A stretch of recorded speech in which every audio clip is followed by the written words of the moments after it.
আগের ভিডিওতে তোমরা দেখেছো যে আমি একটা নতুন বাইক কিনেছি, রয়্যাল এনফিল্ডের হিমালয়ান BS4 ভার্সন। সেই ভিডিওটা যদি তোমরা এখনো না দেখে থাকো তাহলে উপরে এখানে আই বাটনে লিংক দিয়ে দেবো, সেখান থেকে পারলে দেখে নিও। সেই ভিডিওতে আমি তোমাদেরকে বলেছিলাম যে আমার এই বাইকটা যেটা কিনেছি সেটা 2017 সালের বাইক। আজকে 2024 সাল, প্রায় 7 বছর হতে চললো। তো বাইকটাতে কিছু কিছু প্রবলেমস রয়েছে। তো কি কি প্রবলেমস রয়েছে না রয়েছে সেগুলো আজকে এই ভিডিওতে আমি তোমাদের সঙ্গে শেয়ার করব, এবং যা প্রবলেমস রয়েছে সেই প্রবলেমস গুলো তোমাদের সঙ্গে শেয়ার করে তার সলিউশন কি কি হতে পারে সেগুলো তোমাদেরকে বলার চেষ্টা করব।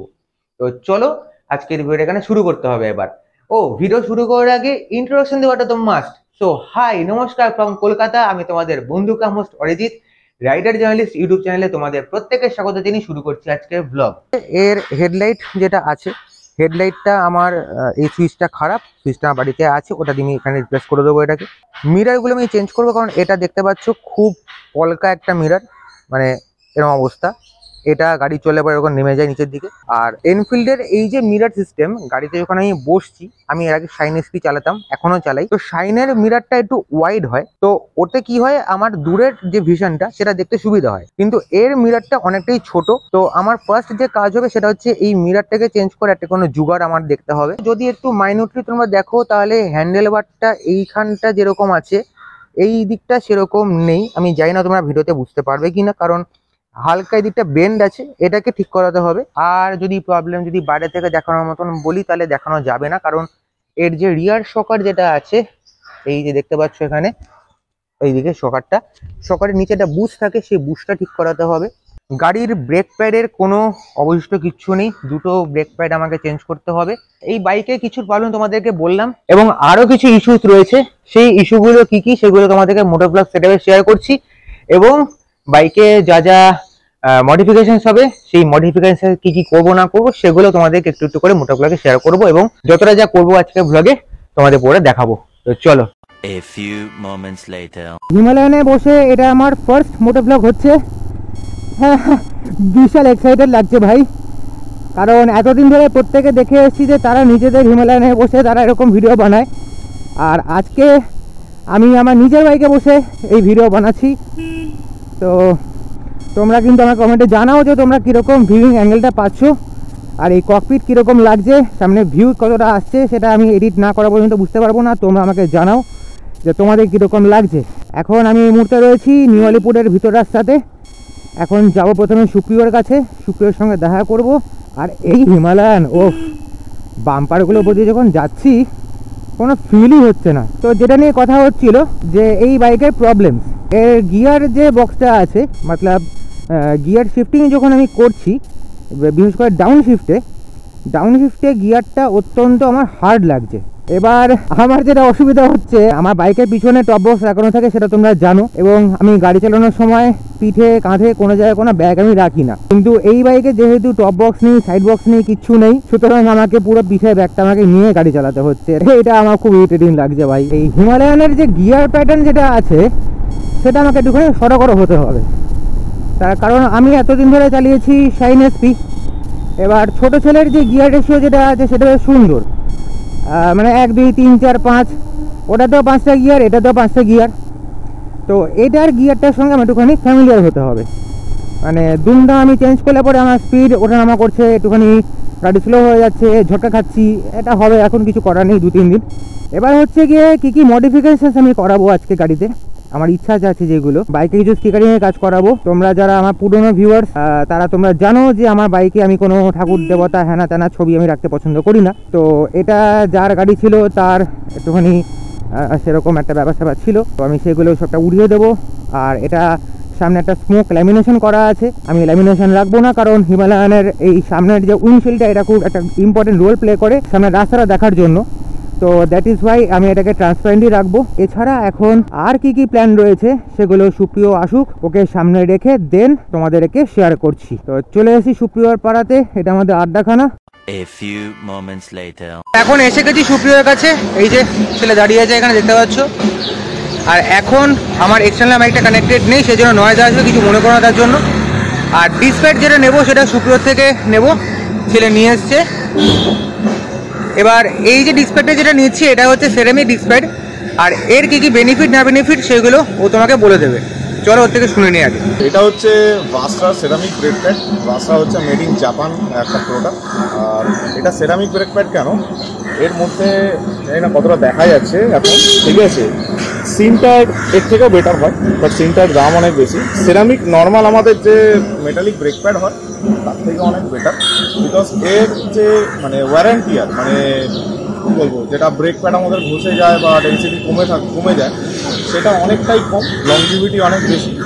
ব্রেকিং বাইটটা মানে ক্যালিপারে তুমি যে ব্রেক মারছো, ক্যালিপারটা যে ফেলছে ব্রেকটাকে, সেই ব্রেকের বাইটিংটা ডিস্কে অনেক বেশি। অনেকে হয়তো ভাববে যে ব্রেক বাইট হয়তো বেশি, ওয়ারেন্টি আর বেশি, তাহলে হয়তো ডিস্ক মানে যে প্লেটটা আছে সেটা তাহলে ঘষে যাচ্ছে, কিন্তু না। আমার নিজের এক্সপালসে আমি 20,000 কিলোমিটার অলরেডি ভাস্টাতে চালিয়েছি, এখনও পর্যন্ত কিন্তু ডিস্ক প্লেট সেরকম কিছু ঘষেই, ঠিক আছে। So I recommend to use this products. আর আমি এটা অরিজিৎকে দিচ্ছি, ঠিক আছে, আর ওর হিমালয়ানের জন্য। তো এখানে মানে কোড করা আছে, কোনটা কি সেটাও লিখে দিয়েছি। এখানে একটা ফ্রন্ট আছে আর এটা রিয়ার আছে, দেখতে পাচ্ছ তোমরা। আর আমার নিজস্ব আউটলেট আছে মোটোক্রাফটস নামে, আমি সেখানে এগুলো সেল করি, মানে সেটা আমার ভিউয়ার জানে অলরেডি। ওকে, তো যাই হোক, this is the best within budget. এগুলোর এমআরপি আছে 1300 করে এক একটা। আর যারা মোটোক্রাফটে আসবে তাদের কত করে দেবে? তাদের জন্য ভালো ডিসকাউন্ট থাকবে। তো ব্রেক প্যাড তো নেওয়া হয়ে গেছে, এবার বিষয়টা হচ্ছে আজকে আমাদের কি কাজ আছে, তো সেই কাজগুলো একটুখানি বলে নিই। প্রথমে হচ্ছে স্টিকারিংয়ের জবটা করাবো, যেটা তোমাদের মোটোগুলোকে বলেছিলাম। আর টুকটাক কিছু কাজ করাতে হবে, সেগুলো সুপ্রিয় বলবে, কারণ আমার এই গাড়িটা কেনাতে আমি আবারও বলে নিই, আমি একটা জিনিস বলতে চাই। আচ্ছা, সেটা হচ্ছে গাড়িটা কিনতে যাওয়া থেকে এখনো পর্যন্ত আমি এভরি টাইম ওর সঙ্গে আছি। আমি এটাই বলতে যাচ্ছিলাম। হ্যাঁ, তো বিষয়টা হচ্ছে সেকেন্ড হ্যান্ড গাড়ি ওর কাছে নতুন, বাট সেকেন্ড হ্যান্ড গাড়িতে টুকটাক কিছু প্রবলেম লেগেই থাকবে। যারা ইউজ করো, যারা সেকেন্ড হ্যান্ড গাড়ি কেনো বা বাইক কেনো, তারা জানবে। এটা আমি আগে ভিডিওতে বলেছি, কিন্তু কথাটা এই ভিডিওতেই বলেছি শুরুতে। আচ্ছা, সেই প্রবলেমগুলো টুকটাক আইডেন্টিফাই করা হয়েছে। কিছু প্রবলেম আরও অ্যারাইজ হবে, এই না যে এখন মেকানিক্যাল জিনিস আস্তে আস্তে প্রবলেম থাকবেই। তো ছোটোখাটো প্রবলেম, খুব যে মেজর প্রবলেম আছে তা নয়। Engine is too good, but একটা ট্যাপেটার আওয়াজ আছে, তাছাড়া অ্যাজ সাচ সেরকম কিছু প্রবলেম নেই। আর কিছু আর্গোনমিক্সের প্রবলেম আছে, সেগুলো ফিক্স হয়ে যাবে। এখন আমরা প্রথমে যাব হচ্ছে আনোয়ার সাথে, সেখানে গিয়ে স্টিকারিং করাবো। ওখান থেকে আমরা যাব হচ্ছে বালিগঞ্জে, ওখানে একটা রয়্যাল এনফিল্ডের সার্ভিস সেন্টার, মানে রয়্যাল এনফিল্ড ঠিক না, ওখানে আফটার মার্কেট সার্ভিস সেন্টারই আছে, বাট খুব ভালো সার্ভিস। বুলেটের কাজটা বেশি হয় ওখানে, রয়্যাল এনফিল্ডের প্রপার কাজ ওখানে বেশি হয়, লং স্ট্রোক ইঞ্জিনের কাজ। তো বাইকে যা প্রবলেম আছে সেগুলো ওখান থেকে একটা কোটেশন নেবো, দেন যাবো হচ্ছে যে আনন্দপুরে রয়্যাল এনফিল্ডের যে সার্ভিস সেন্টার আছে, অথরাইজড সার্ভিস সেন্টার, সেখানে যাবো, ওখানে একটা কোটেশন নেবো। আর বেসিক কাজগুলো করাবো, সেগুলো এবার দেখা যাক কতটা কি করতে পারি আজকে। কারণ এখন ঘড়িতে সময় অলরেডি 11:58, বিকেলে অফিস আছে আবার, কারণ আছে স্যাটারডে। সুতরাং চলো লেটস গো, দেখা যাক। ঘড়িতে সময় এখন দুপুর 12:30। এখন আমরা যাচ্ছি টুয়ার্ড আনোয়ারশা রোড, ওখান থেকে আগে বাইকের স্টিকারিং এর কাজগুলো করাবো।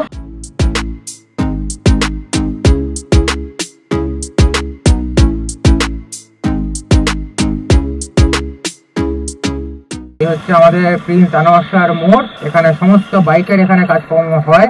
A few moments later. দেখতে পাচ্ছ স্টিকারের কাজ শুরু হয়ে গেছে। এখানে পুরো যে স্টিকারটা যেটা ছিল সেটা পুরো রিমুভ করা হয়েছে, আর এই স্টিকারটাও রিমুভ হবে, পুরো কাজটা পুরো পরিষ্কার হবে। এইখানেতে একটা ছোট প্রেসের স্টিকার হবে একটা, আর নামের প্রিন্টিং এখানে হয় না, মেশিন খারাপ আছে, যাই হোক আমার কপালটাই খারাপ, সেটা হলো না। আর এখানে ব্লাড গ্রুপ যেটা লেখা আছে, এই স্টিকারটা উঠে যাবে। চলো এটুকু কাজ আগে এখানে হয়ে যাক। আর এই পুরো স্টিকারিং করানো হচ্ছে দাদার দোকান থেকে। দাদা তোমার নামটা একটু বলে দাও। রাজেশ। এই দাদার দোকান থেকে কাজকর্ম করানো হচ্ছে।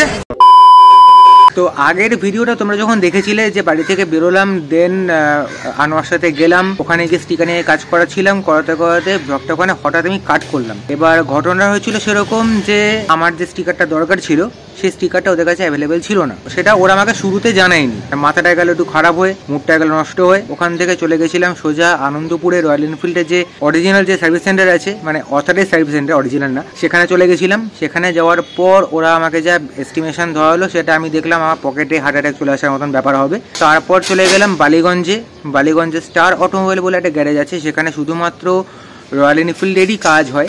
সেখানে গেলাম। সেখানে যাওয়াতে ওরা আমার একটা কোটেশন দিল। তো ওরা আমাকে কিছু কিছু কাজ বলেছিল, যার মধ্যে ফার্স্ট ছিল হচ্ছে গিয়ে clutch cable change. Clutch cable চেঞ্জটা আমাকে সুরাজদা আগেই করে দিয়েছিল। দেন অ্যাক্সিলারেটর কেবিল চেঞ্জ হলো। তারপর নাইট আইয়ের এলইডি হেডলাইট আমি ফিটিং করালাম। তারপর বল লেসার পুরো চেঞ্জ হলো, কারণ হ্যান্ডেলবারটা বিশাল টাইট ছিল, সেটা ওখানে কিছুটা সলভ হয়ে গেল। এখন হ্যান্ডেলবার পুরো মাখনের মতন একেবারে। দেন হচ্ছে গিয়ে অ্যাক্সিলারেটর কেবিল চেঞ্জ করলাম। গাড়ির পিক আপ এখন আগের থেকে অনেকটা স্মুথ হয়ে গেছে। এইবারে বিষয়টা হচ্ছে তোমাদেরকে একটু গাড়িটাকে দেখাই, তোমরা দেখো একবার। তো ওই দূরে দাঁড়িয়ে আছে আমার গাড়ি, দেখতে পাচ্ছ ওখানে। এবার বিষয়টা হচ্ছে এর পিছনের যে সাসপেনশন যেটা আছে, সাসপেনশনটা অনেকটা বসে গেছে, তো সাসপেনশন চেঞ্জ করতে হবে। দেন হচ্ছে গিয়ে এই হ্যান্ডেলবার যেটা দেখতে পাচ্ছ, হ্যান্ডেলবারটা ডান দিকে সামান্য বেন্ড আছে, ওইটাকে ঠিক করাতে হবে। তারপরে হচ্ছে গিয়ে ওই যে দুটো মিরর দেখা যাচ্ছে, মিরর দুটো আমি চেঞ্জ করাবো, যেটা তোমাদের ভিডিও শুরুতেই বলে দিয়েছিলাম।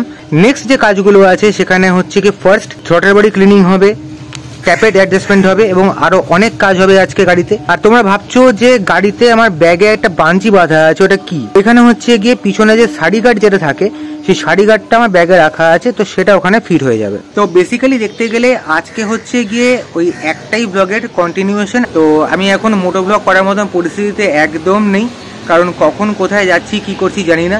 এখন এই মুহূর্তে রয়েছি, এটা হচ্ছে চেতলা।